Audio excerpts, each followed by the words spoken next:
noches, programa número 394 de Entre Ustedes y Nosotros. Buenas noches, Osvaldo. Buenas noches, Jorge. Después de este receso estival, donde hemos puesto en pantalla programas que habían sido grabados pretéritamente y que le tratamos de dar, pese a lo dinámico que es la realidad argentina, un carácter atemporal.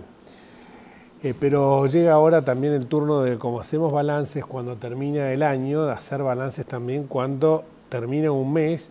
Si bien no hubo situaciones inesperadas en este mes de enero que acaba de concluir en la Argentina, sí hubo una marcada acentuación de algunos defectos, algunos vicios que tiene el gobierno kirchnerista y que se han profundizado por caso del aislamiento internacional al que estamos siendo cada vez más severamente sometidos, y también, por cierto, algo que nos preocupa enormemente, que son dos temas vitales para los argentinos. Por un lado, el ascenso de los índices de inseguridad, que ya ha quedado en el polvo de los tiempos, aquella famosa y desgraciada frase que era una sensación, cuando lo vivimos tan lacerantemente y en forma cotidiana. Y por el otro lado también la situación económica, con un dólar que se ubica ahora ya en la franja cercana a los 8 pesos.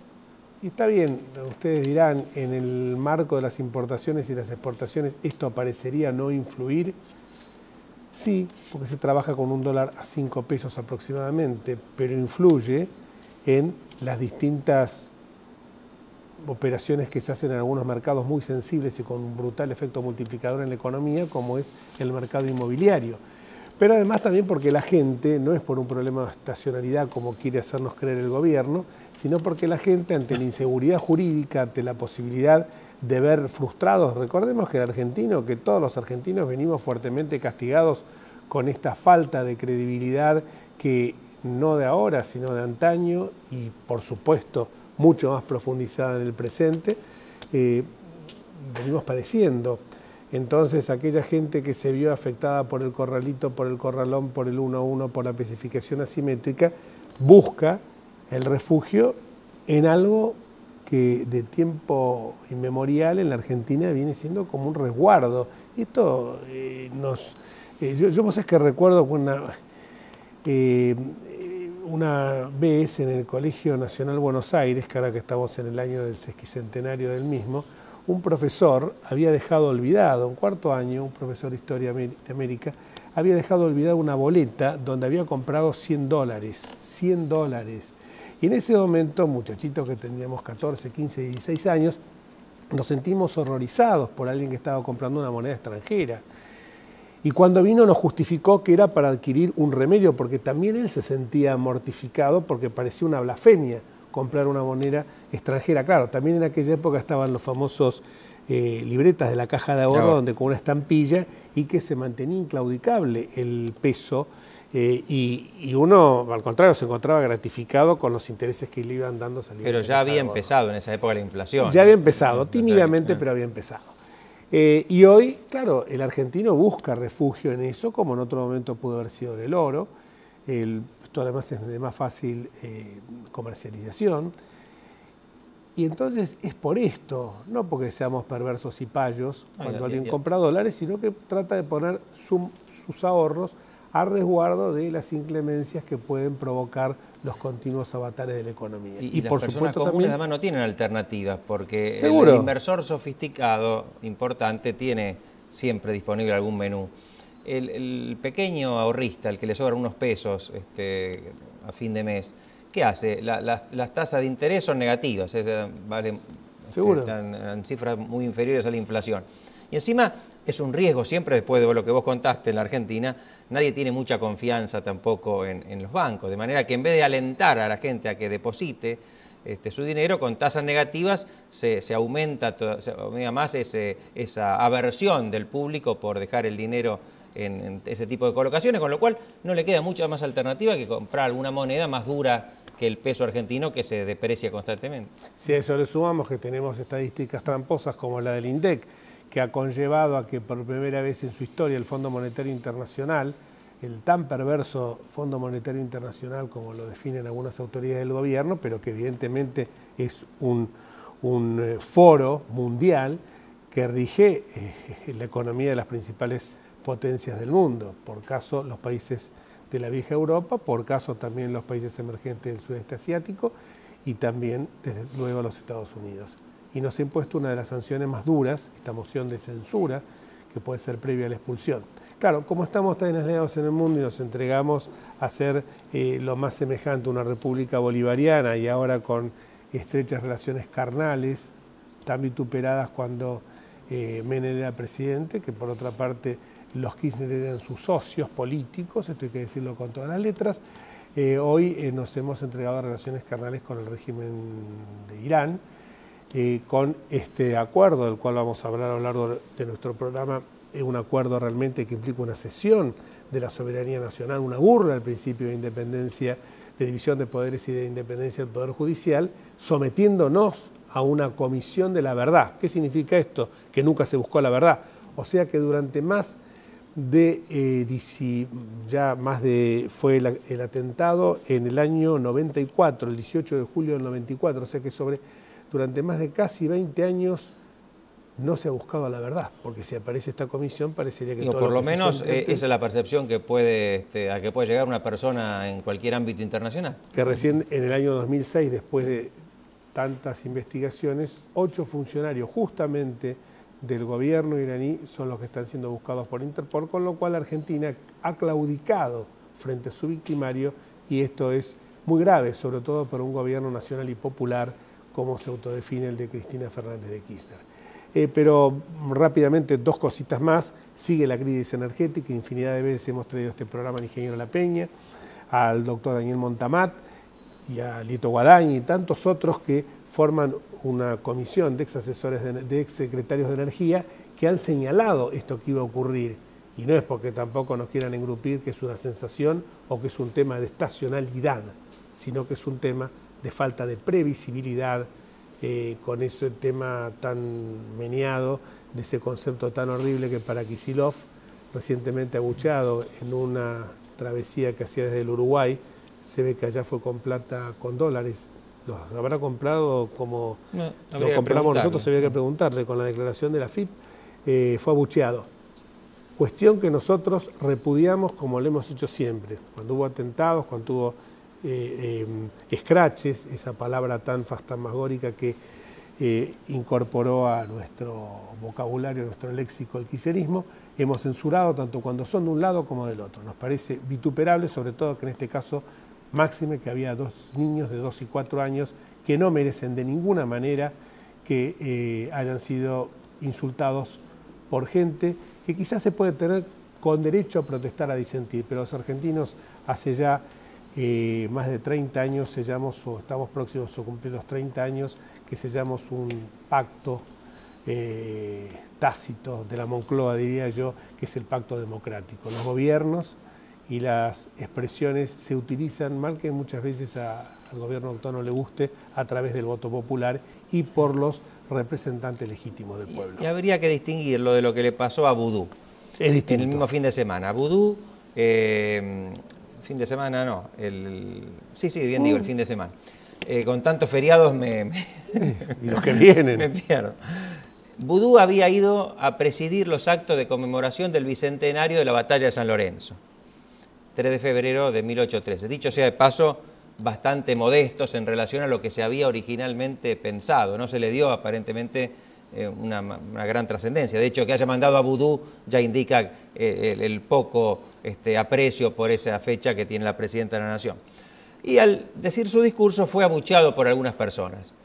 Primero, él estaba expuesto en un acto público, sometido al escrutinio público voluntariamente, y estaba haciendo un discurso en el que, en lugar de referirse a la gesta patriótica de la batalla de San Lorenzo, empezó a cantar loas hacia el gobierno kirchnerista, o sea, lo convirtió en un acto partidario. Y así como algunos lo pueden aplaudir, están en su derecho, otros están en su derecho de criticarlo a través del abucheo siempre que no haya violencia. Distinto es el caso de Kicillof, que va en un viaje privado con su familia. El hecho de que tenga 2 chicos de esa edad agrava la situación. Para mí lo agrava significativamente, porque se meten en la intimidad de una familia. ¿Cómo debía reaccionar? ¿Con violencia? A eso apuntamos. No. Nosotros, quienes no comulgamos con el kirchnerismo, tenemos que tratar de comportarnos de una forma diametralmente opuesta. y nuestras críticas expresarlas como las hacemos nosotros aquí o en cualquier otro medio, o firmarlas, o inclusive hacer manifestaciones como la del 8N, que fueron extraordinarias. Pero no meternos con la intimidad de las personas y con sus familias. Totalmente de acuerdo, desde acá realmente repudiamos esta actitud de la gente que lo maltrató al ministro de Economía, bueno, ministro... De hecho. De hecho, porque el licenciado Axel Kicillof, más allá que lo sigamos criticando, porque y nadie nos podrá y nadie nos podrá censurar, y por Dios tampoco que nos vengan a escrachar, pero después de aquella famosa frase de Kicillof, vamos, la seguridad jurídica es un concepto abominable. Después de eso, me parece que además, como abogados, nosotros tenemos que, me parece que sostener... La seguridad jurídica permite, entre otros casos, que no suceden estas cosas que le pasaron a él. Claro, exactamente. Pero, Osvaldo, sería muy largo y tenemos un invitado muy especial, y sería muy largo también tratar el tema de la Fragata Libertad, también comparando a Ho Chi Minh con San Martín, allá en Vietnam, poniéndose un sombrero, la presidenta, realmente espectáculos muy tristes como argentinos que nos dan vergüenza ajena. Pero creo que este tema de el acuerdo, que nosotros en octubre del año pasado, cuando se planteó la posibilidad que iban a iniciar negociaciones con Irán, decíamos, ¿qué sentido tendrán esas negociaciones? Jamás pensamos que desembocaba en esto. Sobre todo con un régimen como la República Islámica de Irán, que ha negado sistemáticamente el Holocausto y que se encuentra muy juzgado por la comunidad internacional por la carrera armamentista nuclear en la cual se encuentra empeñado, y por supuesto también las simpatías que tiene con un régimen dictatorial como es el de Hugo Chávez. Para hablar de este tema que me parece que hay que ponerlo en su justo contenido, y nada mejor que un especialista, alguien que para nosotros, independientemente de los lazos de amistad que nos una con el doctor Zenón Alejandro Ceballos, que es nuestro invitado de hoy.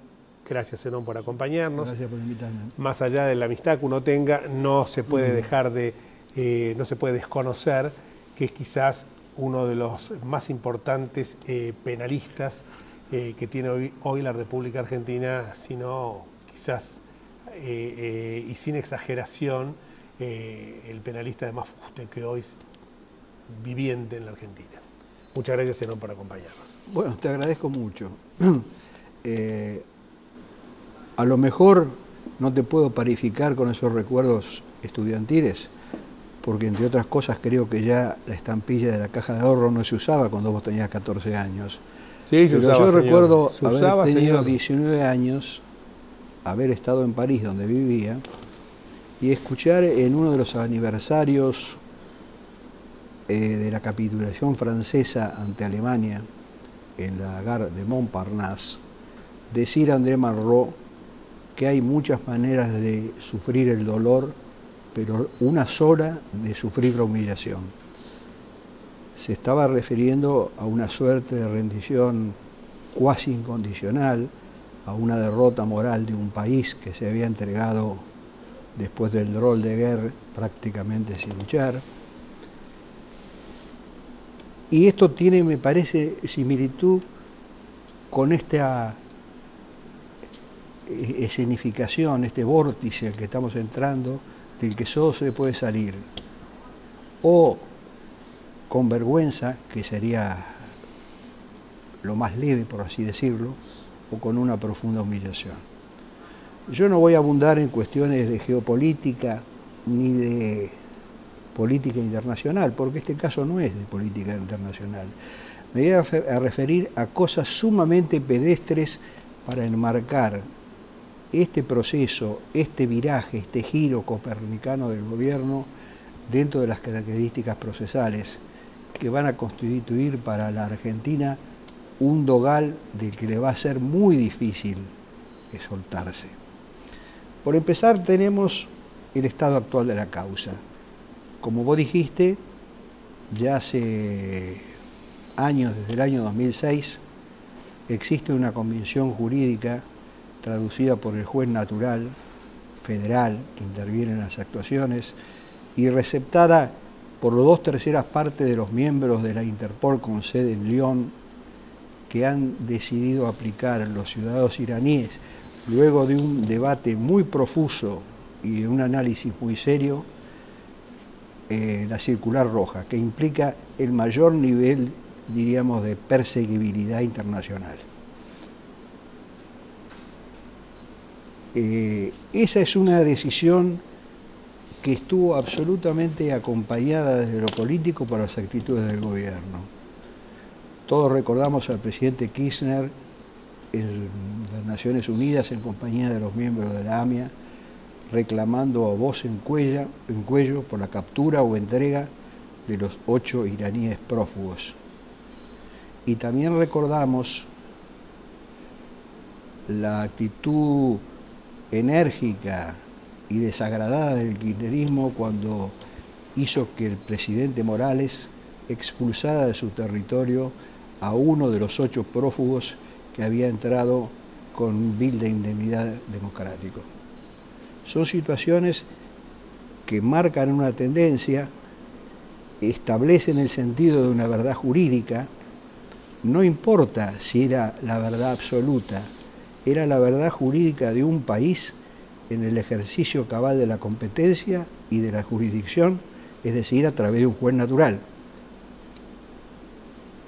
Y si bien hasta ahora, desde ese momento, estamos hablando del año 2006, no hubieron hechos ni actos ni agregados sustantivos, esta producción de esta suerte de parto de los montes, calificado como el convenio de la verdad, es así que se llama el convenio de la verdad.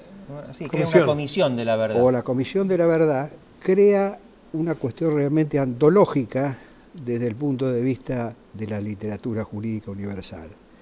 En principio, integran esa comisión, la integrarían representantes de los victimarios, que van a tener obviamente acceso a toda información reservada celosamente durante años. Y se va a crear la alternativa, como decías bien vos, de que si la verdad que se investigó durante tanto tiempo es puesta en crisis por la duda de estas comisiones, que existe otra verdad. Y esa otra verdad puede ser un autoatentado del Estado de Israel o cualquier otro. Con lo cual, nuestra posición ante esos organismos internacionales como Interpol, ante la comunidad jurídica internacional que está representada allí a través de cada uno de los países, va a sufrir una enorme mengua. Ni qué decir del funcionario que está a cargo de la investigación de manera indelegable, que es el juez federal, del fiscal especial Nisman, que fue convocado con todo el apoyo del gobierno, de las víctimas que ignoraban absolutamente todo el decurso de esta negociación. Es decir, es un dar de nuevo, y dar de nuevo en una partida de naipes hecha con un fullero profesional. Porque si Irán niega la existencia del Holocausto, anteayer lo ha hecho el Tehran Post, que es la voz oficial del gobierno islámico, cuando existen actas concretas, más allá de todas las filmaciones y todas las publicaciones que hemos visto, que son las actas de Cracovia hechas en la ciudad homónima un fin de semana, donde se compartimentan las funciones de los capos de los campos, las cuotas de eficiencia que les son exigibles, la utilización del material noble, llámese oro, plata. Esas son pruebas incontrastables cuyo desconocimiento hiere toda conciencia e hiere toda responsabilidad. Vamos a una pausa, sí, porque ya nos están haciendo señas, pero la verdad que era tan interesante que no quería cortarte, Zenón. Después de la pausa volvemos con este aberrante para nosotros convenio que se hizo con la República Islámica de Irán.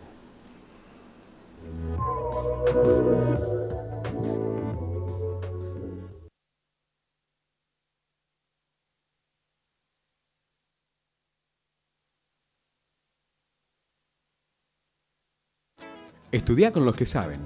carreras cortas con salida laboral. Consultor inmobiliario, tasador, martillero público y corredor. Presencial y a distancia. Instituto de Capacitación de la Cámara Inmobiliaria Argentina. www.isi.edu.ar.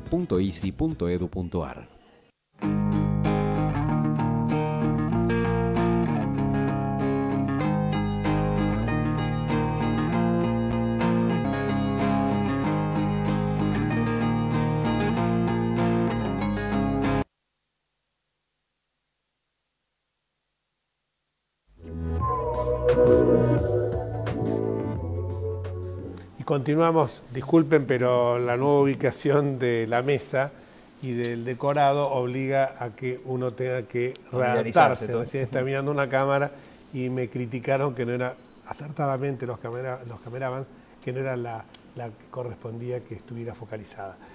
Osvaldo, estábamos hablando en la pausa de dos temitas que te inquietaban a vos y después me queda para mí otra pregunta para Zenón. Sí, y para ir directamente a este memorándum, ¿no? Yo comentaba en la pausa con Zenón que a mí me parece que tiene dos partes. Una es la que somete a revisión de esta Comisión de la Verdad compuesta por juristas que van a seleccionar a ambos países, Argentina e Irán, toda la investigación realizada hasta ahora por la justicia argentina. Y otra que tiene que ver con la posibilidad de tomarse declaraciones en Teherán a aquellos que han sido imputados por la justicia argentina, que esto tendría otro color, aunque por lo que hablamos también con vos, también sería discutible. Sí, el primer punto estaba referido a esa Comisión de la Verdad. Esa Comisión de la Verdad, tengámoslo entre paréntesis, porque estaba leyendo en internet antes de venir acá declaración del señor Borger de la AMIA, el presidente de la AMIA, que dice de que todo lo adunado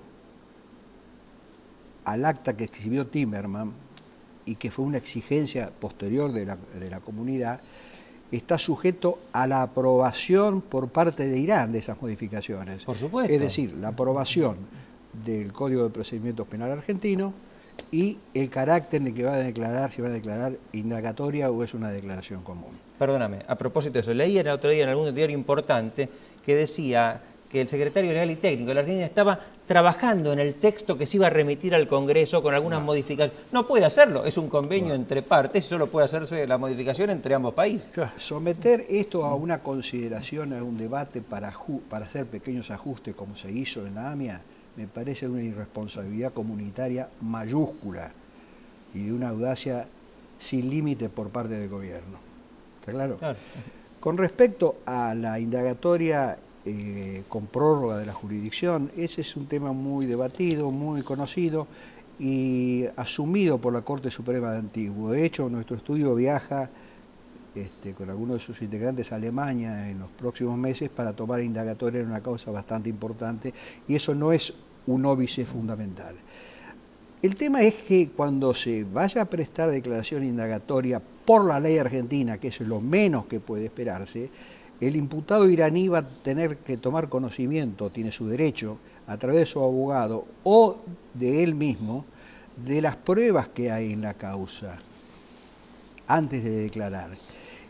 Y que la indagatoria, que obviamente no es obligatoria, está cumplida formalmente con decir me abstengo de declarar e interpongo una serie de medidas de prueba que si son conducentes el juez está obligado a realizar, aunque tarden años en hacerse.